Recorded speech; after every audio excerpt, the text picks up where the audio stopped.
मैंने आपसे 7वां प्रश्न किया था कि क्या आप भी यह मानते हैं कि यदि आप भगवत गीता अपने घर में रखेंगे तो महाभारत शुरू हो जाएगी, अर्थात लड़ाई शुरू हो जाएगी।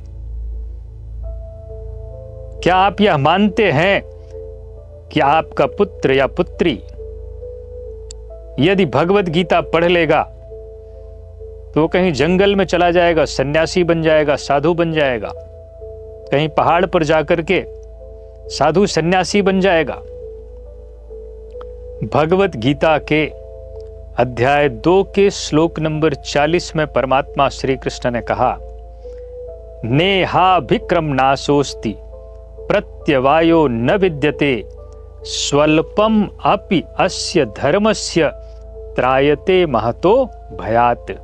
स्वल्पम अपि अस्य धर्मस्य, ये जो भगवत गीता में परमात्मा श्री कृष्ण ने धर्म समझाया है, उसका यदि कोई थोड़ा सा भी आचरण कर लेता है तो वह जन्म मृत्यु के महान भय से मुक्त हो जाएगा। अब आप प्रश्न करें अपने से कि यह स्वल्प आचरण कौन करता है? जो गुफा में बैठ करके तपस्या कर रहा है वह तो पूर्ण आचरण कर रहा है, दिन रात उसी में लगा है। स्वल्प आचरण कौन करेगा? जो गृहस्थ होगा वही स्वल्प आचरण करेगा। अपने व्यवसाय से समय मिला 10 मिनट तो फिर उसने भगवान का ध्यान कर लिया, ओम का जप कर लिया। नौकरी कर रहा है, नौकरी से समय निकाला, शाम के समय, सुबह के समय थोड़ी सी प्रार्थना कर लिया भगवान की श्रद्धा के साथ। स्वल्प आचरण। अब पहली बात कि यदि आप भगवत गीता अपने घर में रखेंगे तो महाभारत या लड़ाई शुरू हो जाएगी। ये भगवत गीता के विरुद्ध दुष्प्रचार, एक षड्यंत्र के तहत कि यदि आपको अपना धर्म पता चल गया तो फिर आप अधर्म होने नहीं देंगे। यदि आपको धर्म पता चल गया तो फिर आप अपने आसपास अत्याचार, दुराचार,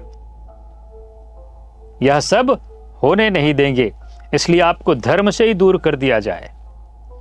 तो भगवत गीता के विरुद्ध दुष्प्रचार किया गया कि यदि भगवत गीता आप अपने घर में रखेंगे तो फिर महाभारत शुरू हो जाएगी। भगवत गीता जिस घर में रहेगी, यदि वहां पर थोड़ी बहुत लड़ाई हो भी रही है तो वह भी बंद हो जाएगी। क्यों? क्योंकि जिस घर में भगवत गीता है और केवल उसको लाल कपड़े में बांध करके आपने रख दिया मंदिर में तो उसका कोई परिणाम नहीं निकलेगा। जिस घर में भगवत गीता है और उस घर के लोग भगवत गीता का अध्ययन करते हैं तो उनका अपनी कामनाओं पर नियंत्रण हो जाएगा। वो सीख जाएंगे कि कामनाओं पर नियंत्रण कैसे करना चाहिए, उल्टी सीधी इच्छाओं पर कैसे नियंत्रण करना चाहिए, क्रोध पर कैसे नियंत्रण करना चाहिए, फिजूल की वासनाओं पर कैसे नियंत्रण करना चाहिए, तमोगुणी के साथ कैसे व्यवहार करना है, रजोगुणी के साथ कैसे व्यवहार करना है, सतोगुणी के साथ कैसे व्यवहार करना है। भगवत गीता पढ़ने वालों को यह सब पता चल जाता है।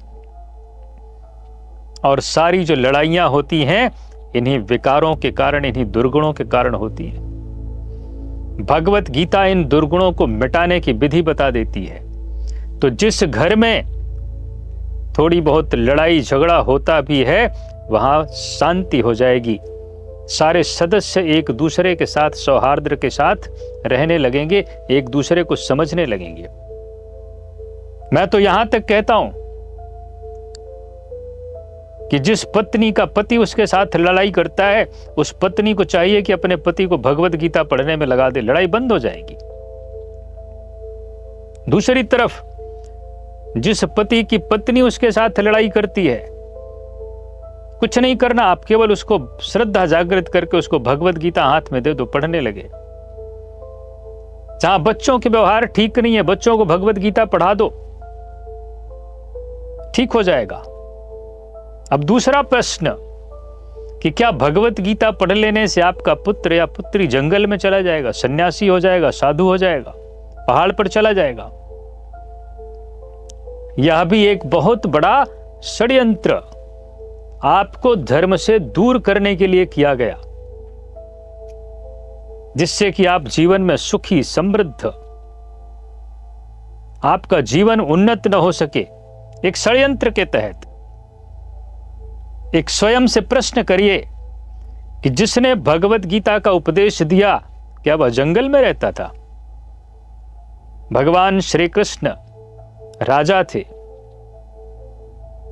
सारा राज्य का कार्य करते हुए भी धर्म का आचरण करना, परिवार भी था, बच्चे, पत्नी।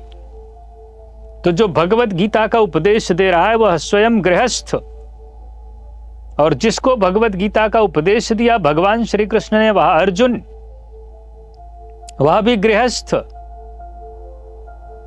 योद्धा, राजकार्य चलाने वाला। भगवत गीता का उपदेश सुनाने के बाद भगवान श्री कृष्ण कहीं जंगल में, पहाड़ पर नहीं चले गए, और भगवत गीता का उपदेश सुनने के पश्चात अर्जुन कहीं जंगल में नहीं चला गया, पहाड़ में नहीं चला गया। यह मूर्खता की बात है। भगवत गीता का सबसे अधिक उपयोग यदि किसी के लिए है तो वह युवाओं के लिए, गृहस्थों के लिए, पति के लिए, पत्नी के लिए, बच्चों के लिए है।